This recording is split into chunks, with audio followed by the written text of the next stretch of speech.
Hello, it's your old friend Redlegs, and today we're going to be talking about a ghost story, it being that time of year and all. And this is one of the greatest ghost stories around.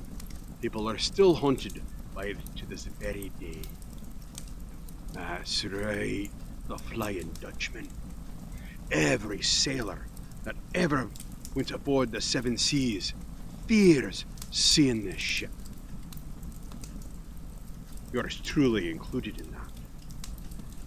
Here's the story as far as we know.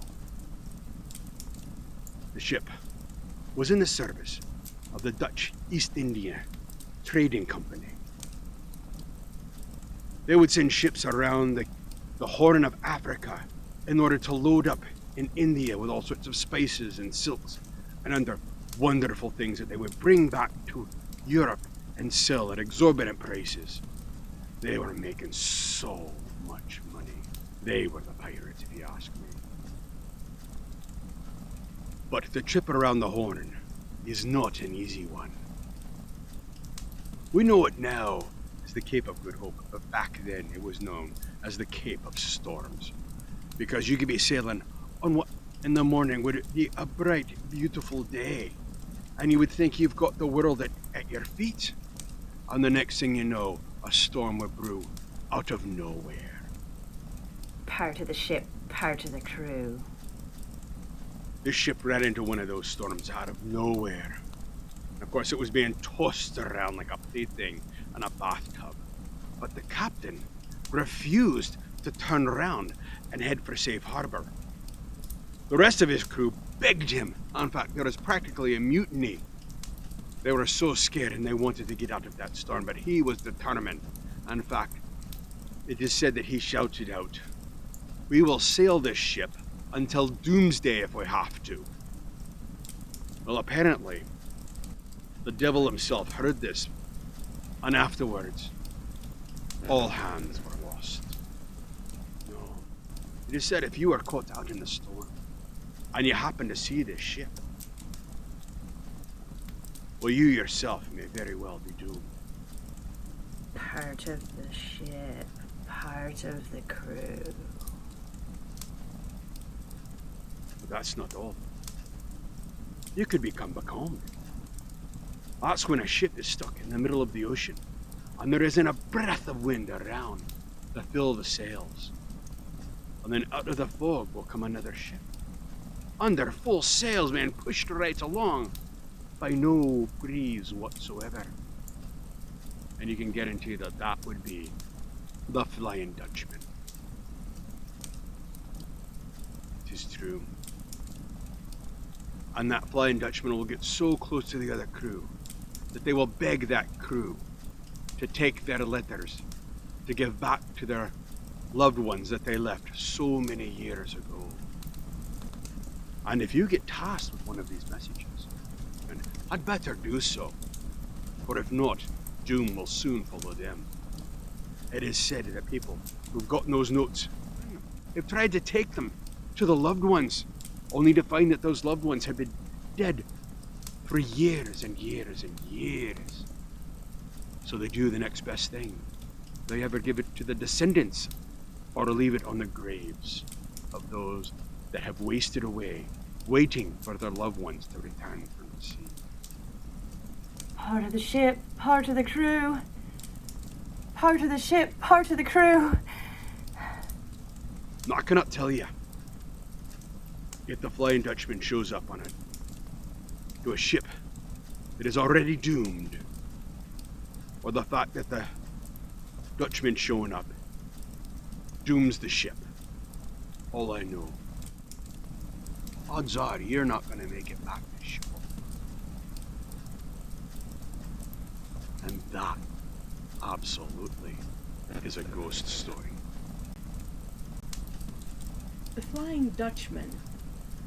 Now, does that refer to the ship or to the captain? Well, the captain was the reason the ship was cursed.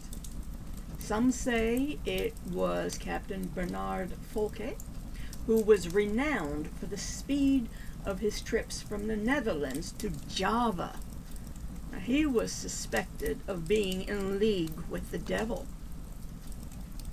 Maybe it was Captain Falkenberg in the North Sea. Now, he played at dice with the devil for his soul.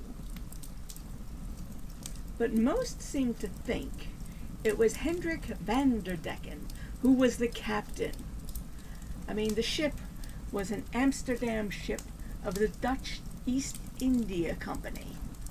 Now, they were returning from the East Indies, and the ship was laden with silks and spices and dyes.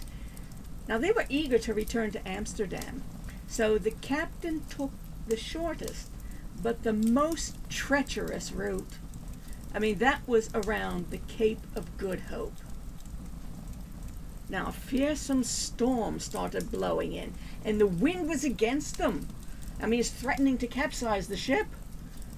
Van der Decken was on deck, and he was swearing at the wind.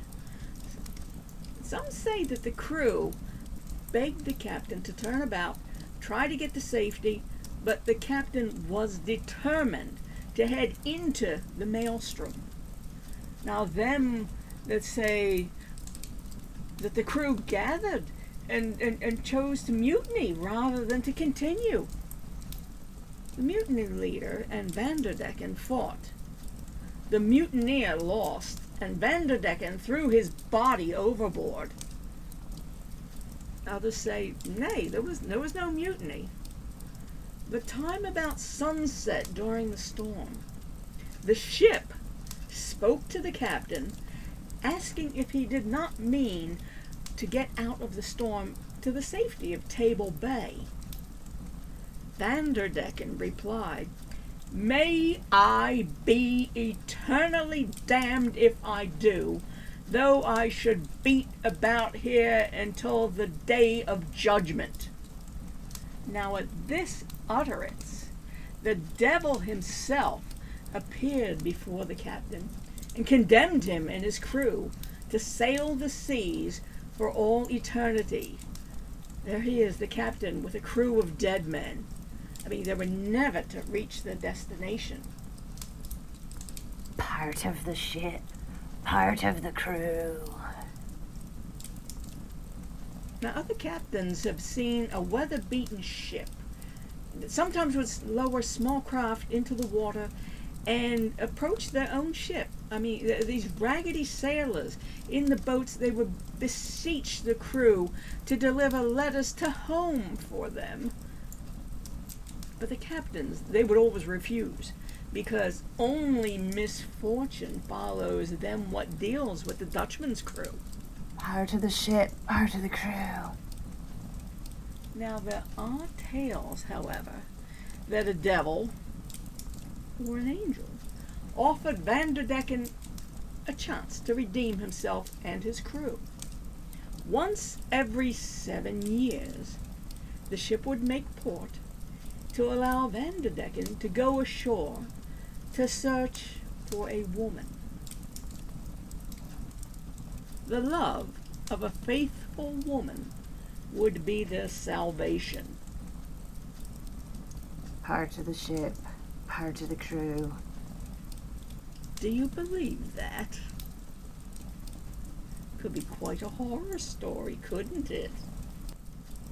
All I know is that I hope never, ever to see that ship up close or even at a distance. Now crawl under your covers and get a nice drink to steady your nerves.